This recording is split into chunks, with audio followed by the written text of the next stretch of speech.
తాకట్లో ఉన్న బంగారాన్ని విడిపించి ఆ రోజున మార్కెట్ ధర కట్టి మిగిలిన డబ్బును మీకు అందిస్తుంది కొమ్మూరి గోల్డ్. ఇచ్చేసిరా.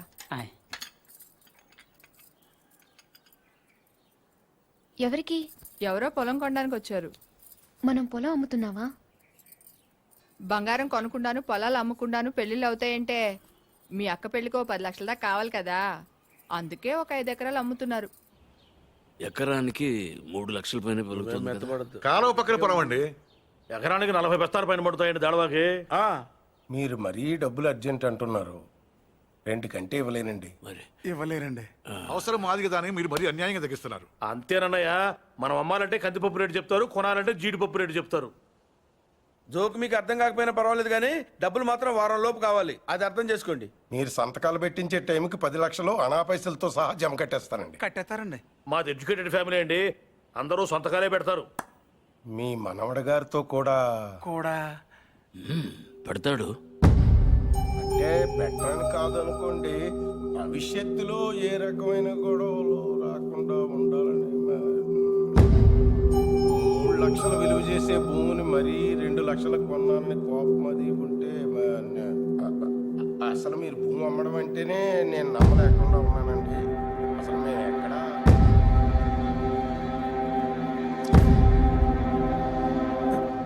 స్టాంప్ పేపర్ కొన్నారా? కొన్నానండి. కొనం అక్కడితో ఆపేద్దాం అనుకుంటున్నానండి. నన్ను వదిలేని మూర్తి గారు, నేను మీ పొలం కొనలేరండి. ఏమైందండి? నేను నచ్చలేదో, నేను చెప్పిన రేట్ నచ్చలేదో వారి మనవడి గారికి ఈ పొలం అమ్మడం ఇష్టం లేనట్టుందండి. నన్ను వదిలేండి సార్. వస్తానండి. వస్తామండి. నీకు ఇష్టం లేకపోతే ముందే చెప్పొచ్చుగా, వాళ్ళ ముందు మా పరువు తీయాలా? ఇంకా ఎందుకనయ్యా నిల్చొని చూస్తున్నావు? వీడింట్లో ఉండగా పిల్లల పెళ్లిళ్ళు కాదు కదా, పుట్టినరోజులు కూడా జరగకూడదు. పార్థు వచ్చాడని పండగ చేశారు కదా, ఈ ఇంట్లో అదే ఆఖరి శుభకార్యం. మన వాడు కానప్పుడు మనవడైతే ఏంటి, తొక్క ఎవడైతే ఏంటి.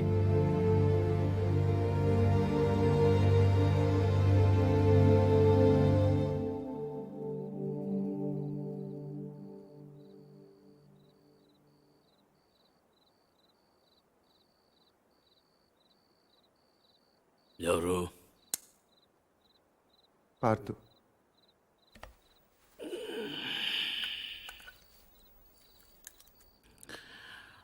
ఏంటి? నీతో కొంచెం మాట్లాడాలి. ఏం పొద్దున్న చేసిన చాలదా? ఇలా అని తెగ బెదిరించావట వాడిని. పొలం కొంటే వాడిని కొట్టేస్తావరా నువ్వు? పేరు చూపిస్తున్నట్ట పెద్ద వస్తాదులాగా. ఎంత కావాలి? లలిత పెళ్ళికి ఎంత కావాలి? 10 లక్షలు. ఇచ్చేస్తావా?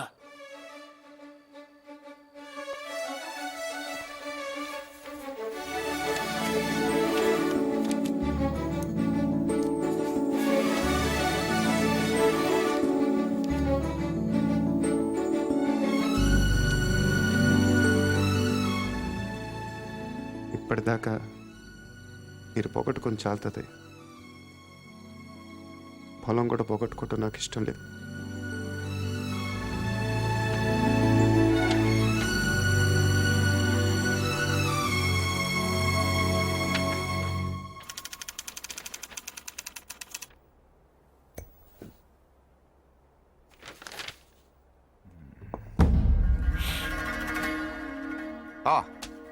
Come SIT down. మీ గురించి చదువుతున్నాను. 1991 బిలాస్పూర్ ఒక లోకల్ లీడర్ని మీటింగ్ జరుగుతుండగా చంపారు.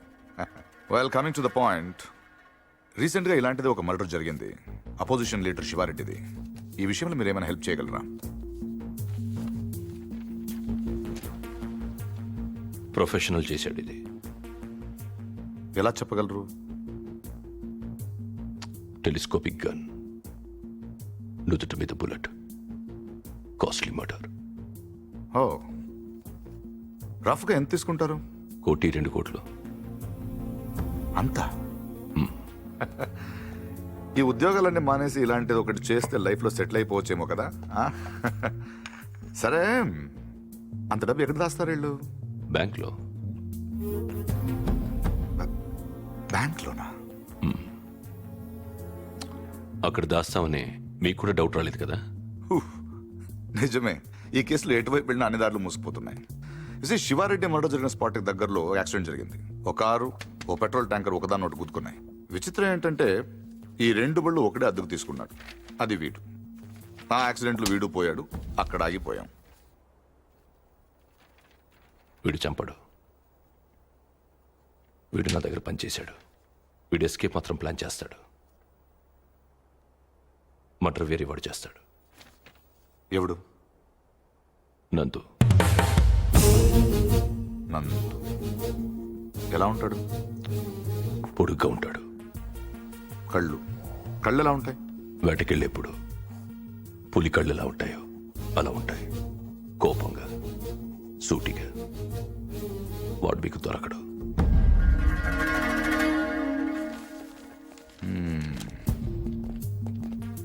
అన్నీ వెతికాం కానీ ఒక విషయం మర్చిపోయాం. Banks. Let's search. Shiva Reddy murder జరగడానికి 15 రోజుల ముందు నుంచి అన్ని నేషనలైజ్ బ్యాంక్స్లో ₹1,00,00,000 అంతకంటే పెద్ద అమౌంట్ ఏ ఇండివిజువల్ అకౌంట్కి అయినా డిపాజిట్ అయ్యిందా వెతకండి. సార్ అలాంటి విషయాలు బ్యాంకులు బయటికి చెప్పరు సార్. లంచం ఏమండి అయ్యా, ఇండియాలో దానికి అవ్వని పని లేదు. Search search search search.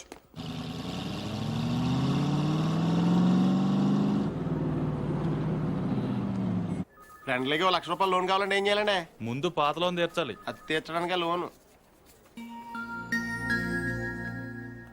పూర్తిగా ఎలా వచ్చారంటే నా మనవడు పార్థు. తిరిగి వచ్చేట కదా తెలిసింది. చాలా సంతోషం. వాడు చెక్ ఇచ్చాడు. నేను తణుకు మంజీరా బ్యాంక్ నుంచి మాట్లాడుతున్నాను. అకౌంట్ నెంబర్ 791849 నాకు ఒక చెక్ వచ్చింది. కస్టమర్ నాకు బాగా తెలిసిన ఆయన. బ్యాలెన్స్ మీరు ఒకసారి చెక్ చేసి చెప్తే నేను క్యాష్ పే చేస్తాను, తర్వాత మనం చూసుకుందాం. సో బ్యాంకింగ్ అవర్స్ ఎప్పుడు వరకు అండి? Ravi sir morning sir. Good morning. Bank బాగుంది కదా సార్? అమ్మాయి కూడా బాగానే ఉంది సార్. వాళ్ళు లోపల ఉన్నారు sir. Hello sir, name Nandagopal sir. Account number 791849 sir. Last 2 years నుంచి అకౌంట్ ఆపరేట్ చేస్తున్నాడు సార్. ఇప్పుడు వాటి ఇంట్రడ్యూస్ చేసిన వాటి డీటెయిల్స్ ఏమైనా ఉంది? రికార్డ్స్ లో ఉన్న అడ్రస్ ఎంక్వైరీ చేస్తే రాంగ్ అడ్రస్ అని తెలిసింది సార్. ప్రస్తుతం ఎంత ఉంది అకౌంట్లో? 1 crore ఉంది సార్. ఇది రీసెంట్ ట్రాన్సాక్షన్స్ ఏమైనా? మొన్నే 10 లక్షలు వేరే బ్యాంక్ ట్రాన్స్ఫర్ అయింది సార్. ఎక్కడికి? తణుకు మంజీరా బ్యాంక్. పేరేంటి? ప్రసాద్. మీ పేరు కదా? నందగోపాల్ సార్. ఆఫీస్ కదా సార్? తణుకు.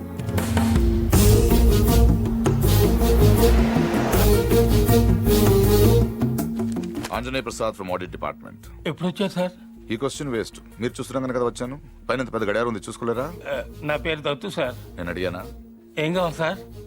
ఇంతసేపు ఒక మంచి క్వశ్చన్ అడిగారు. అకౌంట్స్ చూడాలి. ఈ 10 లక్షలు చెక్ ఎవరిది? ఇది సత్యనారాయణ మూర్తి గారని పక్కనే బాసర్లపూడి గ్రామంలో ఉంటారు. వాళ్ళ మనవడు ఇచ్చాడు. పేరేంటి? పార్థసారథి. పార్థు. 791849 నందగోపాల్. నందగోపాల. మరి ఇక్కడ పార్థసారథి ఉందేంటి? సంతకం నేను అంత కీన్గా చూడలేదు సార్. తెలుసున్న వాళ్ళే కదా అని.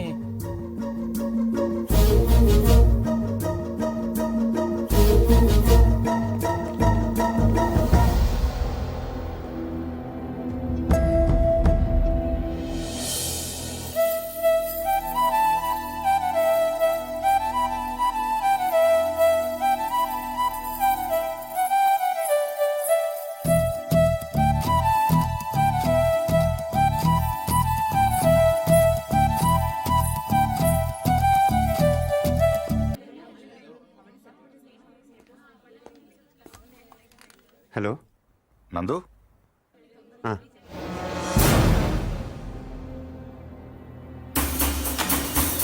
Yes! Come on, come on, come on, come on! Don't waste time. Go fast. అరే నువ్వు ఇటు సైడ్ వెళ్ళిపో. Okay sir. రవి ఇద్దరు నీకు పెట్టి పంపించు. అలాగే sir. Cover this areas. Ravi sir. అలాగే ఫస్ట్ ఫ్లోర్కి వెళ్ళి అక్కడ తెచ్చుకో and cover the backyard. Okay sir. Sorry Murthy గారు, సారీ ఫర్ ఇన్కన్వీనియన్స్. ఏంటి దొరికాడా? లేదు సార్. వెనక్కి వెళ్ళెత్తుకండి. బై మూర్తి గారు, మీ ఇంట్లో ఉన్నాడు కుర్రోడు. వాడు మీ మనోడు కాదు. వాడి పేరు Nandu. He's a professional killer. Opposition leader Shiva Reddy murder కేసులో వాడి కోసం వెతుకుతున్నాను. ఎస్ఐని టీవీ దగ్గర రమ్మని చెప్పు.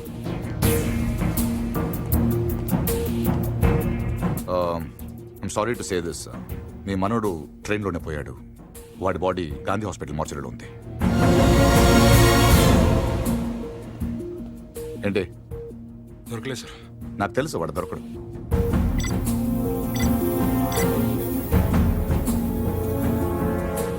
Come on, let's go.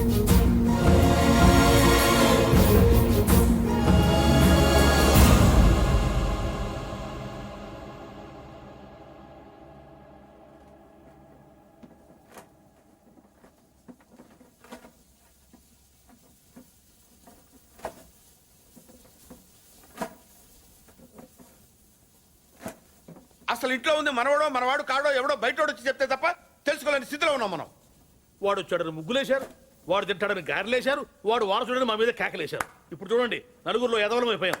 అందుకే ఎవడన్నా వస్తే వెంటనే తలుపు తీయడం కాదు, ముందు ఆరాధియాలి. 12 ఏళ్ల తర్వాత అడ్రస్ వెతుక్కుంటూ ఇంటికొచ్చిన వాడిని పార్థు కాకుండా ఇంకెవరనుకుంటావండి? Post man అనుకోవచ్చుగా. దేవుడి దగ్గర 3 పడ్డాక పోలీసులు వచ్చారు. అదే ముందు వచ్చుంటే ఏముంది, తీసేసిన ఆకులు, ఎత్తేసిన కుర్చీలు, పీకేసిన పందిరి, ఆటి పక్కన మన అమ్మాయి. లైఫ్ లాంగ్ పెళ్లి పెటాకులు లేకుండా పడి ఉండేది. ఎంత ఈజీగా ఉన్నాయో ఆ మాట. పీటల మీద పెళ్ళి అయిపోతే ఇంకేమైనా ఉందా? 10 లక్షలు ఖర్చు పెట్టి చేశాం. ఆయన కర్మ కాకపోతే పూజారి గారింటికి రావుడు పోవడం ఏంటి, మన ఇంటికి రాక్షసుడు రావడం ఏమిటి చెప్పు. అసలు మన పార్థుని కూడా వాడే చంపేసి ఉంటాడన్నా. ఏమో. శివారెడ్డిని చంపినట్టుకి ఇదో పెద్ద లెక్క చెప్పు. బాగా చెప్పావు. ఇంకా నయం, పోలీసులు రావడం ఆలస్యమైనట్టయితే వీడిని అనుమానిస్తున్నాను, నన్ను చంపేసి ఉండేవాడు. ఏమో. Correct sir. ఆడు చాలా దుర్మార్గుడు అండి. ఎంత దుర్మార్గుడు కాకపోతే నాయన నెత్తి మీద తుపాకీ పెట్టి మీ పొలంలోంచి కంచిని ఏం చేస్తాడు చెప్పండి. ఆడేం చేసినా మీ ఎవరికే తెలియదండి. మీ అమ్మాయి పెళ్లికి 10 లక్షలు ఖర్చు అయిందండి. మీరు పొలం అమ్మలేదు, మీ ఆడోళ్ళు బంగారం అమ్మలేదు, మన కృష్ణమూర్తి గారు గవర్నమెంట్ ఆఫీసర్ అయినా లోన్ తీసుకురాలేదు. మరి ఎలా జరిగిందండి? ఆడిచ్చాడండి. తాతగారికి 10 లక్షల రూపాయలు చెక్ ఇచ్చాడండి. ఈ విషయం మీ ఎవరికైనా తెలిసిందండి? తెలీదండి. పైగా మొత్తం మీరే ఖర్చు పెట్టి పెళ్లి చేసామనే ఫీలింగ్ లో ఉన్నారు చూసారండి. అందుకనండి ఆయన దుర్మార్గుడు అనేది. ఎప్పుడు చీకట్లో ఉండే పూజారి గారి ఇంటికి కరెంట్ వచ్చింది, వాళ్ళ అమ్మాయికి ఆపరేషన్ అయ్యి ఇంటికి వచ్చింది, అసలు వాళ్ళ ఇంటికే ఓ కళ వచ్చింది. వీటన్నిటికీ డబ్బులు ఎవడిచ్చాడండి? మళ్ళీ ఈడే 3 లక్షలు ఇచ్చాడు. నేనే సాక్ష్యం. ఎవరికైనా తెలిసిందండి? పాపం పూజారి గారికి ఏమో చీకట్లో కనపడక ఈయన చూసి రావడం అనుకుంటున్నారు. మీకు తెలిసినట్టు రాక్షసుడే నీకు తెలియదు కదండి. ఇంక మీరేం భయపడక్కలేదు సార్. తప్పు బయటపడిపోయింది కదా, ఈ పాటికి పారిపోయి ఉంటాడు.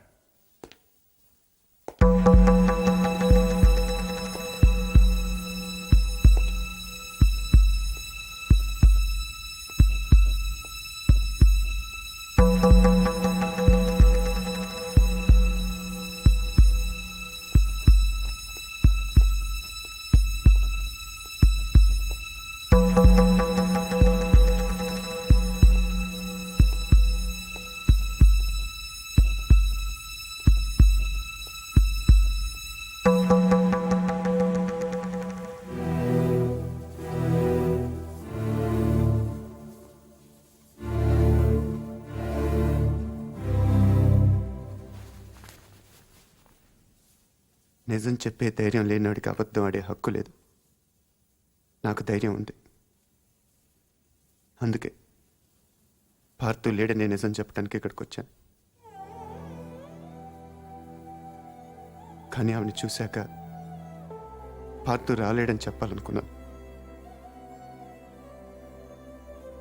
మిమ్మల్ని చూశాక ఆ మాట కూడా చెప్పలేకపోయాను. అబద్ధం ఆడాను. అబద్ధం మాత్రమే ఆడాను. మోసం చేయలేదు. రెంటికి పెద్ద తేడా ఏంటో. నిజం చెప్పకపోవటం అబద్ధం. అబద్ధాన్ని నిజం చేయాలనుకోవటం మోసం. నేను పార్థు అని అబద్ధం చెప్పాను.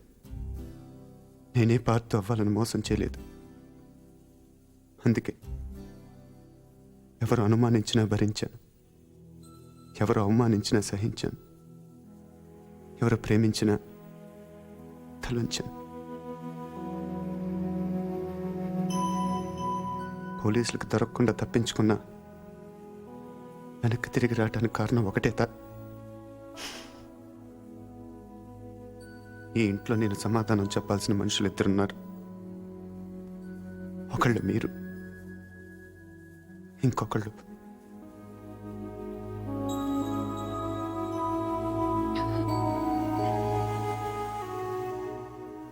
వచ్చాను, చెప్పాను. ఇంకా మీ ఇష్టం.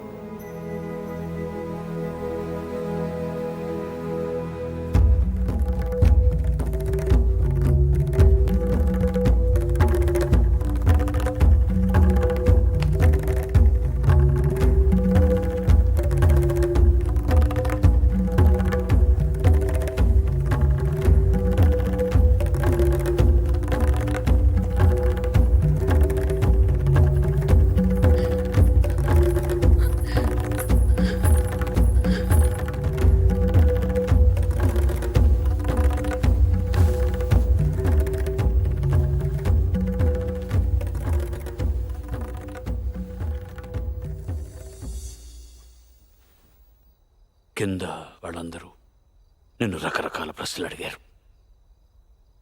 ఎందుకు నువ్వు పార్థు అని అబద్ధం చెప్పావు, ఎందుకు అలా చేశావు, ఎందుకు ఇలా చేశావని. నేను ఒకే ఒక్క ప్రశ్న అడుగుతున్నాను, సమాధానం చెప్తావా? ఎవడో రైల్లో పోలీస్ కాల్పుల్లో చనిపోతే నీ దారిన నువ్వు పారిపోకుండా వాడి ఇల్లు వెతుక్కుంటూ ఇంత దూరం ఎందుకు వచ్చావు? వాళ్ళ పొలం సమస్యల్లో ఉంటే నువ్వెందుకు తీర్చావు? వాళ్ళ పిల్ల పెళ్ళంటే నువ్వెందుకు డబ్బులు ఇచ్చావు? వాళ్ళు తిడితే ఎందుకు పడ్డావు? ఏవి చెయ్యలేని నాలాంటి ముసలాడి ముందు తలంచుకుని మోకాళ్ళ మీద ఎందుకు కూర్చున్నావు? అందుకే నువ్వే పార్థువి, నువ్వే నా పార్థువి. నేను నిన్నేవి అడగను. అడిగితే నా ఇళ్ళంటి మనిషిని ఎలా ఒప్పించావని పొలంలోంచి కంచి తీయించేసిన రోజే నిన్ను అడిగి ఉండాల్సింది. 25 ఏళ్ల వయస్సులో 10 లక్షలు చెక్కిచ్చావంటే ఏం చేస్తున్నావు నువ్వు అని ఆ రోజు నేను అడిగి ఉండాల్సింది. అప్పుడు అడగలేదు, ఇప్పుడు అడిగే అర్హత లేదు.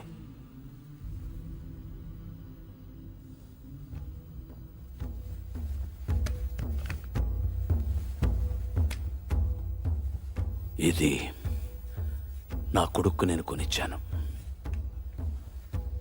అప్పుడు వాడి ప్రాణాలు తీసింది, ఇప్పుడు నీ ప్రాణాలు కాపాడుతుంది. నువ్వు నేరం చేసావని వాడెవడో అన్నాడు, ఇప్పుడు యుద్ధం చేయమని నేను చెప్తున్నాను.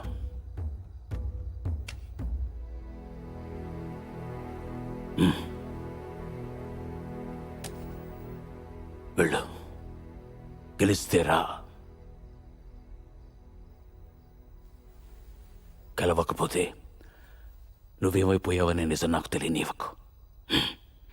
ఈ వయసులో నాకు కావాల్సింది అబద్ధాలు నిజాలు కావు, జ్ఞాపకాలు. నీ వల్ల అవి నాకు బోల్డెన్నున్నాయి, చాలు.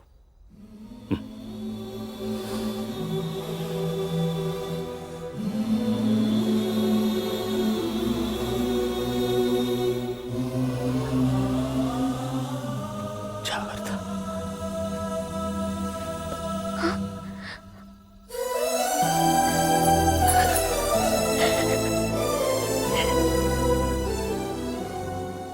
నేను వస్తాను.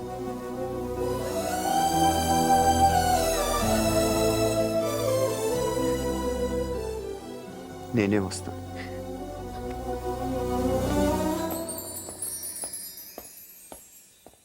పొజిషన్ అంటే బ్రహ్మాండంగా ఉందండి.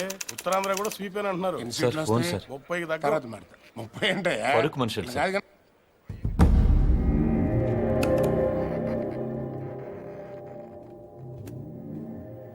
ఎవరు? నీకు తెలుసు. ఎందుకు ఫోన్ చేశావు? శివారెడ్డిని ఎవరు చంపారు? నాకు తెలీదు. నీకు తెలుసు. నిజంగా నాకు తెలీదు. సార్ మీకు పార్సల్. ఎవరమ్మన్నారు నిన్ను? నేనే పంపాను. ఏంటి? నువ్వు శివారెడ్డిని చంపమని ఆ రోజు నాతో ఫోన్లో మాట్లాడిన రికార్డ్ చేశాను. అదే ఆ క్యాసెట్. నువ్వు నిజం చెప్పకపోతే ఒరిజినల్ క్యాసెట్ సిబిఐకి ఇస్తాను. ఎంత కావాలి? ఏం కావాలని అడుగు బాజిరెడ్డి. ఆ రోజు నాతో మాట్లాడాక ఇంకెవరితోనో మాట్లాడు. వాళ్ళెవరు, ఏం మాట్లాడు? సైలెంట్గా ఉండటానికి ఇది లైబ్రరీ కాదు బాజిరెడ్డి. మాట్లాడు. ఆఖరి సార్ అడుగుతున్నాను బాజిరెడ్డి. అప్పటికి చెప్పకపోతే నువ్వు నన్ను చూడాల్సి వస్తుంది. నీకు తెలుసు, నన్ను చూశాక ఇంకేం చూడటానికి నువ్వు ఉండవు. చూస్తావా? చెప్తావా? చెప్తాను. ఆ రోజు నువ్వు ఫోన్ చేసిన తర్వాత నాకు ఇంకో ఫోన్ వచ్చింది. ఆ ఫోన్ చేసింది నీ ఫ్రెండ్ మళ్ళీ. మా వాడిని ఎంత అడిగాడు? 1.5. 75 ఇవ్వండి, నేను చేసి పెడతాను. 1 మినిట్ ఉండు.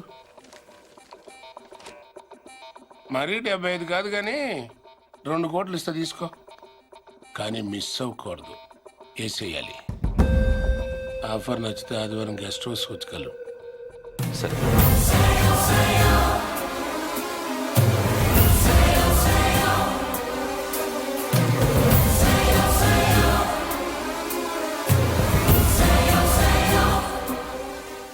మళ్ళీ ఎక్కడ?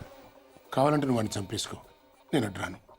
రేపు నేను సీఎం అయిన తర్వాత నీ మీదకి ఏ కేసు రాకుండా నేను చూసుకుంటాను. ప్లీజ్ దీని ఒరిజినల్ కేసెట్ నాకు ఇచ్చేసేయి. సారీ బాజిరెడ్డి, నేను అబద్ధం చెప్పాను. నువ్వు ఆ రోజు మాట్లాడింది రికార్డ్ చేయలేదు. మరిది ఎంటీ. కానీ ఇప్పుడు మాట్లాడింది రికార్డ్ చేశాను.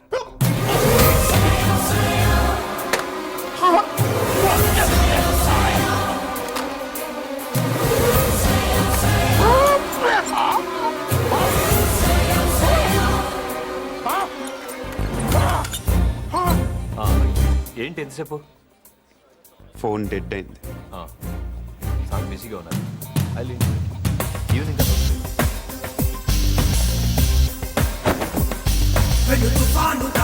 చూసే తొలి నిప్పు కణమ్మ తడే